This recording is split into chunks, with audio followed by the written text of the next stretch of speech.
Hello good morning Odisha मु शिवा आज गुरुत्वपूर्ण खबर गुड़िक आपण मानक जनइबी न्यूज गुड़िक भल लगे निश्चित भाव में गोटे लाइक करी चैनल को सब्सक्राइब करनेबी। तो चलतु आज गुरुत्वपूर्ण खबर पर नजर पकईवा।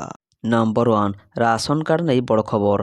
सरकारी चाकरिया को एवं राशन कार्ड भज प्रति मास 5 किलो लेखाएं मागणारे नेउଥିବା चाउल आ नहीं पारे नहीं धरा पड़ी गले असुविधार पड़ीजार भय रोचे। से मात्र 3 दिन में 20,000 सरकारी चाकरिया राशन कार्ड फेराई सारी। एनएफएस नियम अनुଯାयी ग्रामीण अंचल जार 10,000 रोजगार थी से फेराइबे नहीं ration card. Number 2 exit poll survey झाड़ू हटिब पद्म फुटिब बदलिला दिल्लीर समीकरण। चमकाई देइछि दिल्ली निर्वाचन को नहीं एक्जिट पोल सर्भे। 27 वर्षर बनवास सारी बीजेपी दिल्ली क्षमता दाखल करने नहीं अधिकांश बुथ हाफ बाहुड़ा सर्भे संकेत देइछन्ति। दिल्ली विधानसभा रे मोट 70टी आसन थिबा बेले अधिकांश एक्जिट पोल रे बीजेपी को 35 रु 40 आसन मिली पारे बोली अनुमान करा जाउछि। नंबर 3 बारवाटी क्रिकेट मैच को नहीं सुरक्षा समीक्षा कले छपी। बारवाटी सुरक्षा नहीं कमिशनरेट पुलिस पक्षर व्यापक प्रस्तुति करा जाउछि। ओसीए पुलिस होटेल यार एयरपोर्ट सीआईएसएफ सह आलोचना होइछि। विमान बंदर होटेल एवं बारवाटी पर्यंत सब विषय आलोचना होइछि। सुरक्षा ट्रैफिक व्यवस्था पर आलोचना होइछि। आसंता 7 तारिख में भुवनेश्वर में पहुंचे भारत और इंग्लैंड टीम। 8 तारिख में उभय टीम अभ्यास पाई कटक बारवाटी स्टेडियम को जिबे। सुरक्षा दृष्टि भुवनेश्वर में मुतयन होबे 50 प्लाटून पुलिस फोर्स। से बोली मैच बेले स्टेडियम को पानी बोतल नहीं जावाक मना करा जायछि। नंबर 4 एबे बोर्ड परीक्षा जगिबे पुलिस। बोर्ड परीक्षा जगिबे पुलिस युक्त 2 पर 10म परीक्षा परिचालना और सुरक्षा दायित्व नेबे पुलिस प्रशासन। आसंता 12 तारिख रु 19 तारिख पर्यंत 10म परीक्षार गोपनीय दस्तावेज कटकर मुख्यालय डोनाल्ड सेंटर जाए पहुंचा जिवो। 314टी नोडाल सेंटर को ही गोपनीय दस्तावेज संरक्षण पर चिन्हट करा जायछि। सेहिपरि उत्तर खाता बोर्ड अधिकारी पाखक पठाଯିबा सह संपूर्ण परीक्षा परिचालन शेष जाए जिलापाल एसपी समस्त प्रक्रिया दाखल करिवे। नंबर 5 टिकेट पाई दला चकटा। टिकेट पाई स्थिति अनायत। भारत इंग्लैंड मैच पाई आज ऑफलाइन टिकेट हेउछि जहाकु नै कटक बारवाटी लोकंको नाही नथिबा भिड़ सखालु देखिबारु मिलिथिला। समय बढ़िबा सह भिड़ मध्य बढ़िथिला। तेबे साधारण दर्शकों काउंटर रे बिक्री हेबो 11,080 टिकेट किंतु टिकेट हातेबाकु प्राय 50,000 दर्शक भिड़ लगाइछन्ति। एथिपे रातिटु बारवाटी स्टेडियम निकट रे लागिछि लंबा लाइन। नंबर 6 एटीएम रु टंका उठाण हेबो महंगा।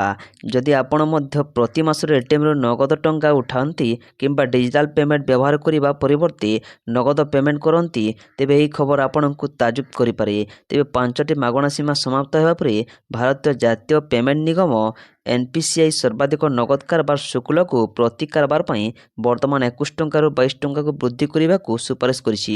एही व्यतीत एनपीसीआई नगद करिबार पाई एटीएम इंटरचेंज शुल्क को 17 टंका रु 19 टंका को वृद्धि करने को मध्य सुपारिश करिछि। नंबर 7 एआई उपर रोक लगाइले सरकार। भारत सरकार यार कर्मचारी माननकु चैट जीपीटी डीपसेक और अन्यान्य समान एआई आधारित उपकरण व्यवहार न करने को कड़ा निर्देश जारी करिसेंति। सरकार विश्वास करती जे यही उपकरण गुड़िक संवेदनशील तथ्य लीक होबार विपद बढ़ाई पारे जहाँ जातीय सुरक्षा और गोपनीयता को क्षति पहुंचाई पारे।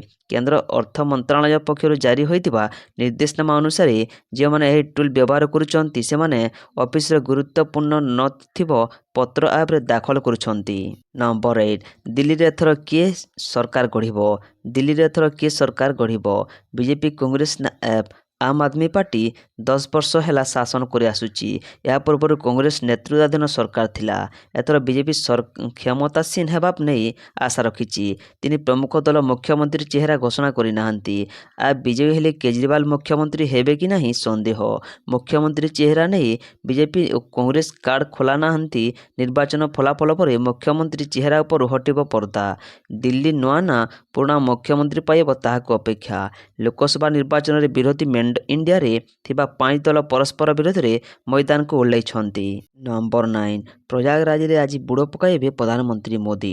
ପ୍ରଧାନମନ୍ତ୍ରୀ ନରେନ୍ଦ୍ର ମୋଦି ଗୁରୁବାର ପୂର୍ବାହ୍ନ 11ଟାରେ ଉତ୍ତରପ୍ରଦେଶର ପ୍ରୟାଗରାଜରେ ପହଞ୍ଚି ମହାକୁମ୍ଭ ମେଳା ପରିଦର୍ଶନ କରିବା ସହ ତ୍ରିବେଣୀ ସଙ୍ଗମରେ ବୁଡ଼ ପକାଇବେ। ଏନେଇ ପ୍ରଧାନମନ୍ତ୍ରୀଙ୍କ କାର୍ଯ୍ୟାଳୟ ପକ୍ଷରୁ ସୂଚନା ଦିଆଯାଇଛି। ମହାକୁମ୍ଭରେ ଦଳାଚକଟା ଅଘଟଣକୁ ନେଇ ବିବାଦ ଲାଗି ରହିଥିବା ବେଳେ ମୋଦି ବୁଡ଼ ପକାଇବାକୁ ଯାଉଥିବା ବେଶ୍ ଗୁରୁତ୍ୱପୂର୍ଣ୍ଣ। ସେହିପରି ମହାକୁମ୍ଭ ମେଳାରେ ସକାଳ 11ଟାରୁ 11ଟା 30 ପର୍ଯ୍ୟନ୍ତ ସମୟ ପ୍ରଧାନମନ୍ତ୍ରୀଙ୍କ ପାଇଁ ସଂରକ୍ଷିତ ରହିଛି। ନମ୍ବର 10 ବଢ଼ିଲା ଅଗ୍ନିଶମ କର୍ମଚାରୀଙ୍କ ଭତ୍ତା। ବିଭିନ୍ନ ଭତ୍ତା ରାଶି ବୃଦ୍ଧି କଲେ ରାଜ୍ୟ ସରକାର। ଏନେଇ ମୁଖ୍ୟମନ୍ତ୍ରୀଙ୍କ କାର୍ଯ୍ୟାଳୟରୁ ସୂଚନା ଦିଆଯାଇଛି। ଡାଏଟ୍ ଭତ୍ତା 900ରୁ 1400 ଟଙ୍କାକୁ ବୃଦ୍ଧି କରାଯାଇଛି। ମୋଟର ସାଇକେଲ ଭତ୍ତା 300ରୁ 1050କୁ ବୃଦ୍ଧି। ମୋବିଲିଟି ଭତ୍ତା 150ରୁ 300 ଟଙ୍କାକୁ ବୃଦ୍ଧି କରାଯାଇଛି। ଏହାଦ୍ୱାରା ଉପକୃତ ହେବେ 6058 ଜଣ କର୍ମଚାରୀ। ସେହିପରି ମୋବିଲିଟି ଭତ୍ତା 150ରୁ 300 ଟଙ୍କାକୁ ବୃଦ୍ଧି ପାଇଥିବା ବେଳେ ରିକ୍ସ ଭତ୍ତା 400ରୁ 1000 ଟଙ୍କାକୁ ବୃଦ୍ଧି ପାଇଛି। ନମ୍ବର 11 ଦୀର୍ଘ 27 ବର୍ଷ ପରେ ଦିଲ୍ଲୀରେ ହେବାକୁ ଯାଉଛି ବିଜେପି ସରକାର। କିଏ ହେବ ମୁଖ୍ୟମନ୍ତ୍ରୀ? ଦିଲ୍ଲୀ ବିଧାନସଭା ନିର୍ବାଚନର ଏକ୍ଜିଟ୍ ପୋଲ୍ ବିଜେପିକୁ ବିଜେତା ଘୋଷିତ କରୁଛି।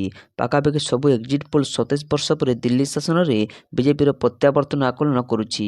ସବୁ ନିର୍ବାଚନ ସର୍ଭେ ବିଜେପିର ଜିତ୍ ଓ ଆମ୍ ଆଦମୀ ପାର୍ଟିର ଆପ୍ର ହାର ଆକଳନ କରୁଛି।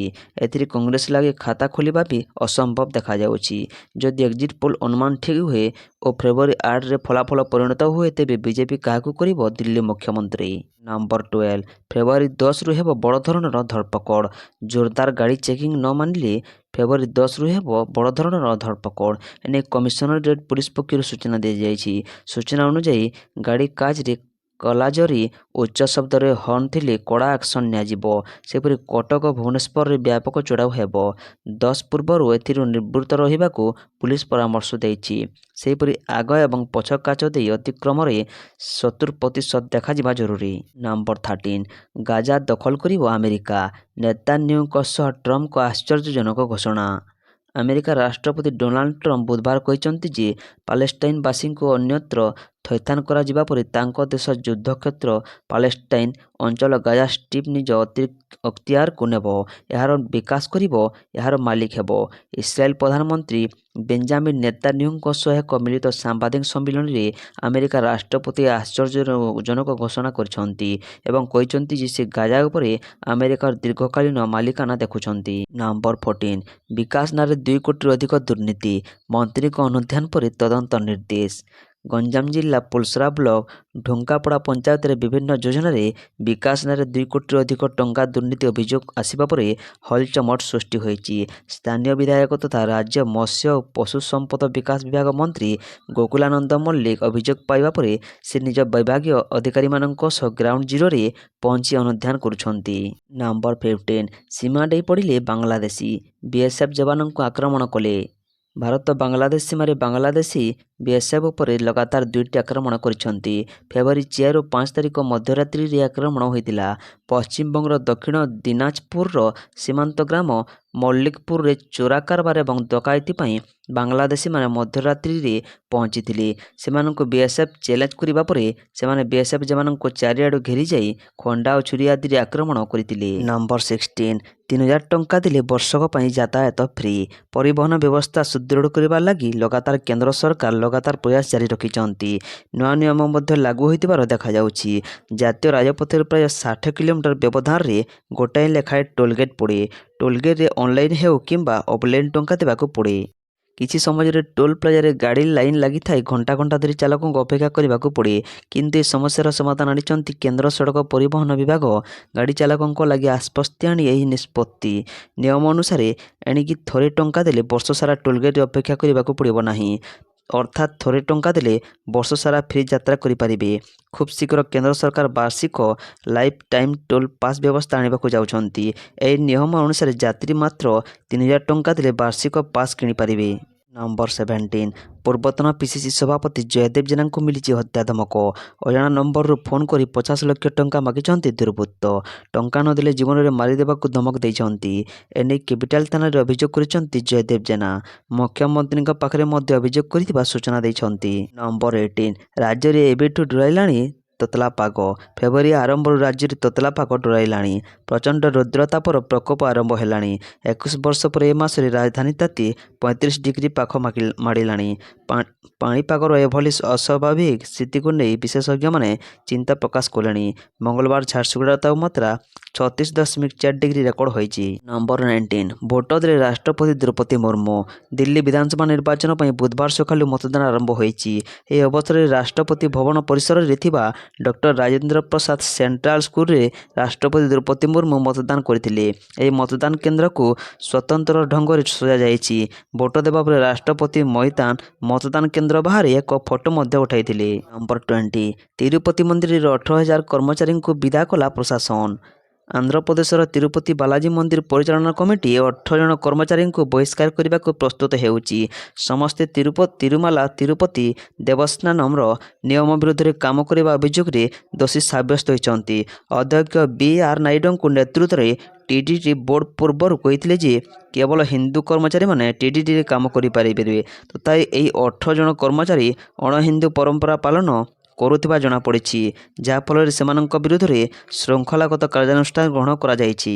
ପରବର୍ତ୍ତୀ ଖବର ଆରବିଆଇ ବନ୍ଦ କଲା ସୋଭରେନ୍ ଗୋଲ୍ଡ ବଣ୍ଡ ଯୋଜନା। RBI gold scheme sovereign gold bond ଯୋଜନା ବନ୍ଦ ହୋଇଯାଇଛି। ଗତ କିଛି ବର୍ଷ ହେଲା ସୁନା ମୂଲ୍ୟ ବଢ଼ୁଥିବାରୁ ସରକାରଙ୍କ ଲାଗି ଏହି ଯୋଜନା ଚଳାଇ ରଖିବା କଷ୍ଟକର ହୋଇପଡ଼ିଥିଲା। ତେଣୁ ଆରବିଆଇକୁ ଏହାକୁ ବନ୍ଦ କରିବାକୁ ବାଧ୍ୟ ହୋଇଛି। ପରବର୍ତ୍ତୀ ଖବର ଭୁବନେଶ୍ୱର ଶ୍ରୀରାମ ମନ୍ଦିରରେ ନୂଆ ପୂଜକ ନିଯୁକ୍ତିକୁ ନେଇ ବିବାଦ। ଭୁବନେଶ୍ୱର ରାମ ମନ୍ଦିରରେ ଟ୍ରଷ୍ଟ ବୋର୍ଡ ଏବଂ ପୂଜକ ବିବାଦ ନେଇ ବନ୍ଦ ହେଲା ପୂଜାନୀତି। 2 ଘଣ୍ଟା ପୂଜାନୀତି ଓ ସନ୍ଧ୍ୟା ଆଳତୀ ବନ୍ଦ ପରେ ଶେଷରେ ରାତ୍ରି 7:45ରେ ହେଲା ସନ୍ଧ୍ୟା ଆଳତୀ। ଟ୍ରଷ୍ଟ ବୋର୍ଡ ପୁରୁଣା ପୂଜକଙ୍କୁ ନ ଜଣାଇ ନୂତନ ପୂଜକ ନିଯୁକ୍ତି କରିବା ଓ ମନ୍ଦିର ଚାବିକୁ ପୁରୁଣା ପୂଜକଙ୍କୁ ନ ଦେବାରୁ ପ୍ରାୟ 2 ଘଣ୍ଟା ପୂଜାନୀତି ବନ୍ଦ କରିଥିଲେ ପୁରୁଣା ପୂଜକ।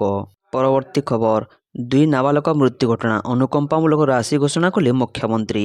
ଭୁବନେଶ୍ୱର ଉପକଣ୍ଠ ବାଲିଅନ୍ତା ବ୍ଲକ ଅନ୍ତର୍ଗତ ରଙ୍ଗବୟାର ନିକଟ କୁଆଖାଇରେ ସରସ୍ୱତୀ ମୂର୍ତ୍ତି ବିସର୍ଜନ ବେଳେ 2 ଛାତ୍ରୀଙ୍କ ପ୍ରାଣହାନି ନେଇ ମୁଖ୍ୟମନ୍ତ୍ରୀ ମୋହନ ଚରଣ ମାଝୀ ଦୁଃଖ ପ୍ରକାଶ କରିଛନ୍ତି। ମୃତକଙ୍କ ପରିବାର ପ୍ରତି ସମ୍ବେଦନତା ଜଣାଇଛନ୍ତି। ସାମାଜିକ ଗଣମାଧ୍ୟମ ଏକ୍ସ ଜରିଆରେ ସେ ଏନେଇ ସୂଚନା ପ୍ରଦାନ କରିଛନ୍ତି। ରାଜ୍ୟ ସରକାରଙ୍କ ପକ୍ଷରୁ ମୃତକଙ୍କ ପରିବାର ନିମନ୍ତେ ରାଜ୍ୟ ବିପର୍ଯ୍ୟୟ ପାଣ୍ଠିରୁ 4 ଲକ୍ଷ ଟଙ୍କା ଲେଖାଏଁ ଅନୁକମ୍ପାମୂଳକ ସହାୟତା ରାଶି ଘୋଷଣା କରାଯାଇଛି। ପରବର୍ତ୍ତୀ ଖବର ପୁରୀ କୋଣାର୍କ ବୁଲିଲେ ଷୋଡ଼ଶ ଅର୍ଥ କମିଶନର। ଓଡ଼ିଶାକୁ 4 ଦିନିଆ ଗସ୍ତରେ ଆସିଥିବା ଷୋଡ଼ଶ ଅର୍ଥ କମିଶନ ଅଧ୍ୟକ୍ଷ ଡକ୍ଟର ଅରବିନ୍ଦ ପାନାଗାରିଆଙ୍କ ନେତୃତ୍ୱରେ ଦ୍ୱିତୀୟ ଦିନର ଶ୍ରୀକ୍ଷେତ୍ର ପୁରୀ ଗସ୍ତରେ ଆସି ପ୍ରଭୁ ଶ୍ରୀଜଗନ୍ନାଥଙ୍କ ଦର୍ଶନ କରିଛନ୍ତି।